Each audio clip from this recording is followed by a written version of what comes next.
Olá, Pastor Jonas, pastor da Igreja Batista da Esperança. Nada de desânimo, é o que eu quero pensar com vocês. O desânimo é uma arma muito eficiente utilizada contra nós cristãos. E eu trabalho com aconselhamento e eu posso lhes assegurar que tem atingido mais gente do que imaginamos. Muitos dos nossos estão sendo atingidos por isso. E digo mais, pessoas que outrora eram bem atuantes, eram bem influentes na obra do Senhor e que hoje foram atingidos pelo desânimo e não estão cooperando, estão, às vezes, nem nas igrejas estão indo. Então o desânimo ele é bem mais eficiente do que a gente imagina contra a nossa carreira, a nossa fé cristã. Então, 3 versos. Por favor, memorize esses versos. Lembrem desses versos no dia a dia. O primeiro verso é uma fala de despedida de Jesus com seus discípulos e ele então alerta eles sobre o desânimo. João, capítulo 16, versículo 33, naquela despedida Jesus diz assim: essas coisas vos tenho dito para que tenhais paz em mim. No mundo passais por aflições, mas tende bom ânimo, eu venci o mundo. As duas coisas desse verso que a gente precisa entender sobre essa realidade do desânimo. A primeira parte é quando Jesus diz para os discípulos assim: no mundo vocês vão passar por tribulações. Jesus está alertando os discípulos de que não há como evitar certos percalços, certas dificuldades.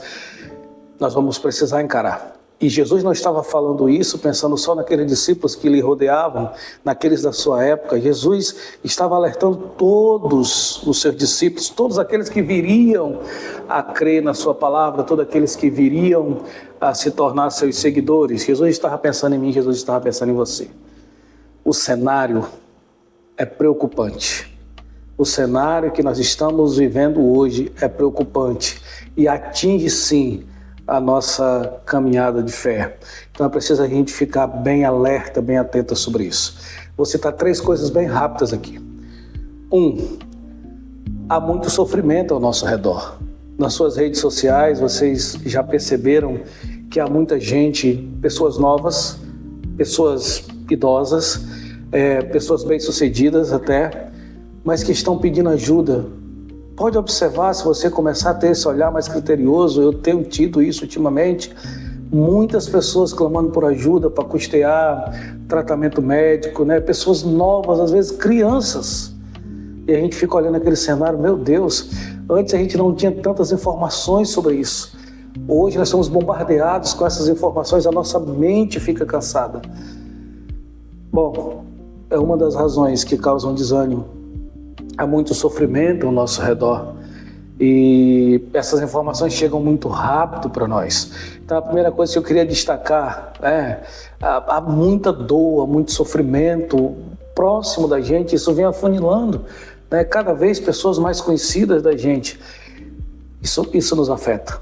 Isso nos afeta emocionalmente, isso nos afeta espiritualmente, não há como negar. Segunda coisa, pessoas que nós admirávamos antes, ou que nós até admiramos, que tiveram uma vida de produtividade na fé e que hoje simplesmente sequer estão indo na igreja, né? Pessoas que estão totalmente inativas e que nós admirávamos tanto. Isso também afeta a nossa fé. É frustrante quando alguém que você um dia imitou, é frustrante quando você olha a vida de alguém que você admirou e que essa pessoa não está mais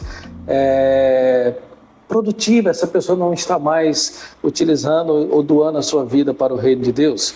Então, esses 2 fatores, eu vou citar mais um aqui para a gente fechar esse raciocínio primeiro.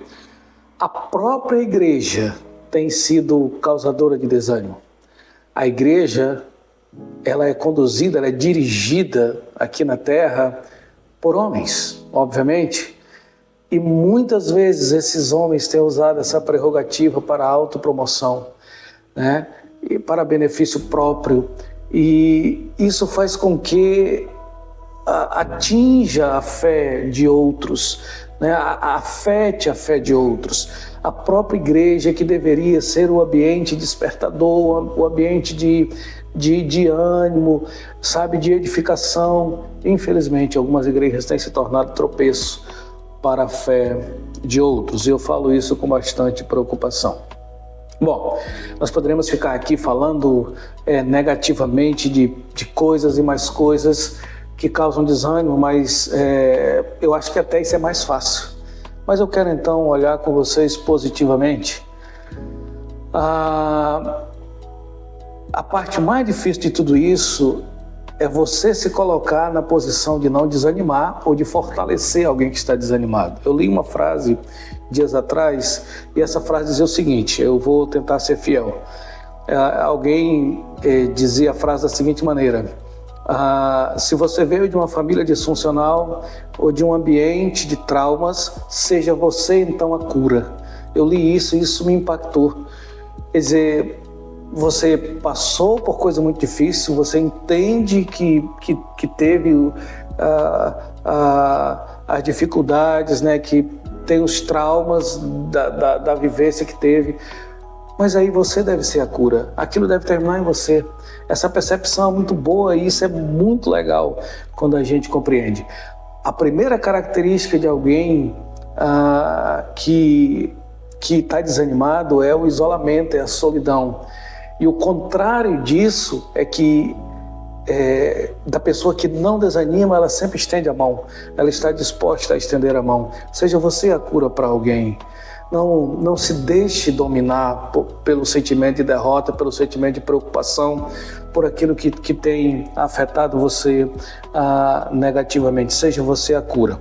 A segunda parte do verso que Jesus fala, quando ele diz: "Tende bom ânimo, vocês vão passar por provações, mas se alegrem porque eu venci o mundo." Essa é a segunda parte, quando Jesus se coloca como exemplo daquele que venceu. Jesus é o exemplo daquele que venceu. Isso é muito bom. Olhar para Jesus Cristo não só como nosso Salvador, mas olhar para Jesus Cristo como aquele que superou as mazelas dessa vida. Isso é muito bom. Isso é animador. Então olhe, coloque o seu olhar, o seu foco na história, na pessoa de Jesus Cristo. O segundo verso que eu quero destacar para vocês é 2 Coríntios. A segunda carta de Coríntios, capítulo 4, verso 8, diz assim, escutem, diz assim: "Em tudo somos atribulados, porém não angustiados, perplexos, porém não desanimados, perseguidos, porém não desamparados, abatidos, porém não destruídos." Esse verso me alegrou muito quando eu tive contato com ele hoje pela manhã. Você não pode evitar certos percalços. Bom, eles vão acontecer. O que você pode fazer? Porque eles vão chegar. Qual deve ser a sua atitude com essas situações que podem acontecer na sua trajetória?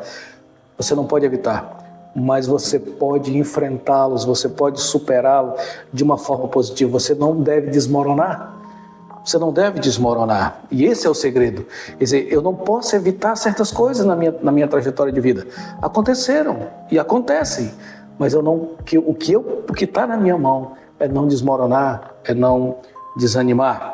Então, que esse verso faça a diferença para você. E o último verso, no Antigo Testamento, Eclesiastes, capítulo 9, versículo 10, é um verso que não vai conter a palavra desânimo, mas é um verso interessante. Eclesiastes 9, o verso 10 diz assim: "Tudo quanto te vier a mão para fazer, faze conforme as tuas forças, porque no além para onde vais, não há obra, não há projeto, nem conhecimento, nem sabedoria alguma."